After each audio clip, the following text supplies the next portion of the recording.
Hey guys, it's Dean back again with another battle. This one's against my buddy old pal Cody. He's got a cool sand team going there. He's obviously going to lead with Greninja because who doesn't lead with that thing? But anyways, I just used a random bunch of guys that I feel like using. Specs Magnezone, defensive Twerkle, a Scarfed Braviary, Mega Aggron, a special Machamp that I like to use. I'll talk to you about that later in the battle, and my specially defensive Gastrodon. And his team, like, honestly, the threats may be a Azumarill if all my pokes are low. Mega Garchomp definitely, though, because it's obviously his Mega, because it's his, well, it could be T-Tar, but that's not going to happen, because Cody likes defensive T-Tar.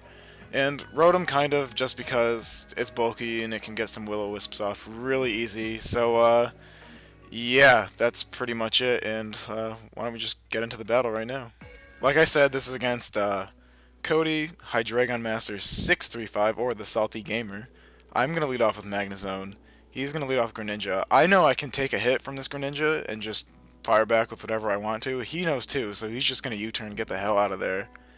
And I'm going to go for Flash Cannon, knowing that he's either going to, like, switch out or it'll just do a lot anyway.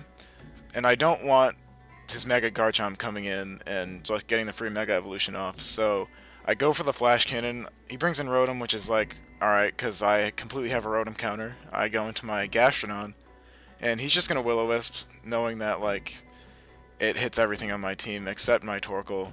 So, Gastrodon's just like, yo, you can't touch me. So, I'm going to go for the Toxic. He's going to bring in Jack, and Toxic hits Jack, which is pretty awesome. Now, he's poisoned, I'm burned. He's in a position where he doesn't need to go for Will-O-Wisp, so he's obviously going to go for Leech Seed. So I'm going to bring in my Torkoal. Torkoal, actually. And Torkoal's just like, yo, let me twerk real quick. And then, Torkoal's twerking is going to scare this Jack out of the battlefield right now. So, Leech Seed happens. All these after effects happen. And he's going to switch into his Rotom because he knows I can't really touch Rotom, and Rotom's just a good switch in on like half my team. I'm just going to go for a Will-O-Wisp because I know he's going to switch. So Rotom burned is fine. It's some residual damage because it has no recovery.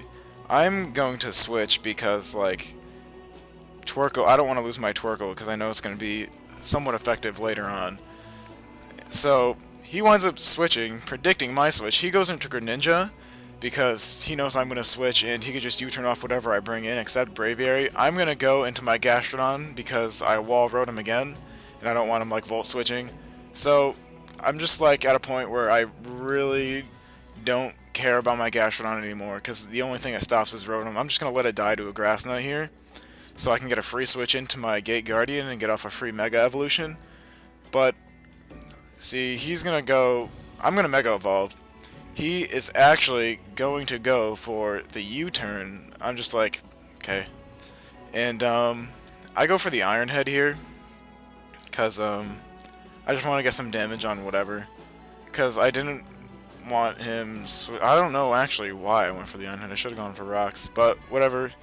Either way, I'm going to predict him to go for Will-O-Wisp because residual damage is just like calling to Aggron, be like, burn me, burn me. So I'm going to go into my Machamp, and you're like, oh, why would you bring in Machamp on a Will-O-Wisp? But, ladies and gentlemen, you do not know the power of Seth. He is actually a Life-Orbed Guts Machamp, and I'm just going to annihilate this Rotom with Stone Edge, and that thing's dead. So that's amazing. So now that I don't have Gastrodon, it isn't a problem anymore, because he doesn't have Rotom. So Seth's going to get hurt by Burn. He's actually going to bring in this big-ass threat right now. His Garchomp outspeeds me right now, so I have to switch out into my Gate Guardian. I'm pretty much just going to like sack this thing because I don't really wall too much on his team anymore. So he's going to Mega Evolve into this huge threat, and he's just going to go straight for the Dragon Claw, which is like, alright. So I'm just going to leave Aggron in here to like die. I'm going for the Iron Head just for some damage because this thing, I want as much damage on this thing as possible if I want to bring in like Braviary and kill it. Because I don't know how much speed investment he's running or if he's running bulk, but considering that Iron Head damage, I should have realized that he was bulky, and I should have gone into my Machamp right here and killed him with close combat, but instead I go into Twerkle with the motherfucking boss. First of all, I'm going to take this Earthquake. Second of all, I'm going to hit this Will-O-Wisp, Now he's burnt. He actually doesn't want me going into my Braviary on the Earthquake to get a free switch, so he's gonna go for the Stone Edge next turn, but Torkoal is just twerking it up and he dodges the attack. Then Torkoal goes for an Earthquake, getting as much damage on this thing as possible. So he's like, alright, I don't want to miss another Stone Edge again. So I'm going to go for a Dragon Claw this turn.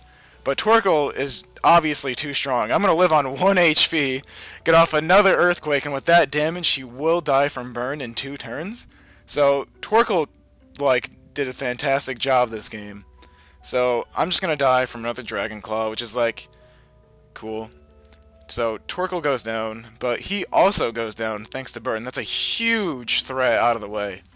Now, we just bring in, like, our switches. We just bring in our pokes on the free switch. I go into Magnezone. He goes into his Jack.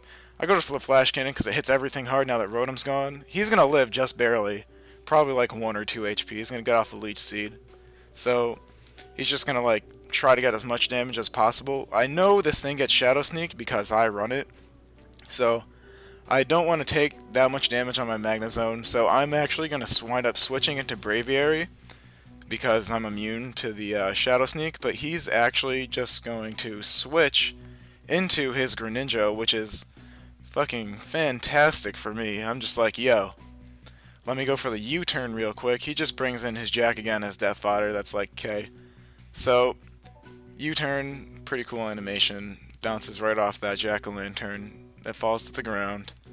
And Braviary returns to me, so I'm going to go ahead and go out into my Magnezone knowing that I could just Volt Switch on whatever. He's going to bring in his Greninja. He's going to go for the Grass Knot because he wants to be able to resist the electric attack, and he thinks, and I'm heavy, and it actually might be a 2-hit KO if that was min damage. I'm just going to Volt Switch, go into my Braviary, but here's the thing. He still has a T-Tar left. I know that he might predict me to go for the Brave Bird, so I'm going to go for the Superpower, because it's a safe move, because it can kill the T-Tar and it could kill the Greninja from that range, and it winds up paying off big time, because this thing just gets the hell out of here, and I'm just like, nah, son.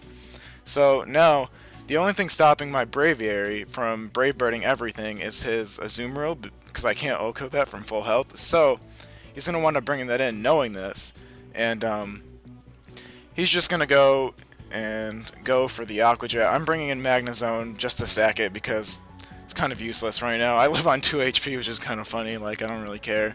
He's just going to go for another Aqua Jet. But right here, my Machamp is burned right now. So I have the Guts boost. So I can just bring it in, outspeed the Azumarill because I'm running max speed Jolly. And I could just hit it super hard at the close combat, knowing that I can live an Aqua Jet from here. And look how much damage this does. That does a clean 70% to an Azumarill. That's insane.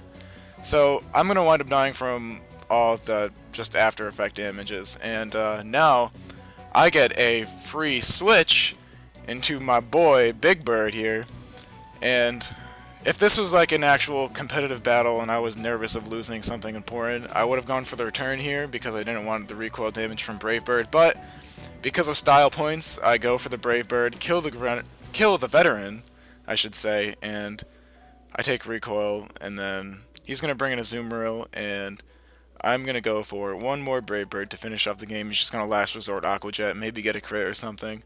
Doesn't happen, so Braviary is just like, yo, once again, and kills Huggies. So that was a really good game, Cody. It was really fun. Twerkle did some work, which was kind of funny.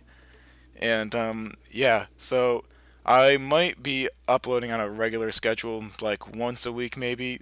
Around the middle of the week, like Sunday, or not Sunday, what am I talking about? Wednesday?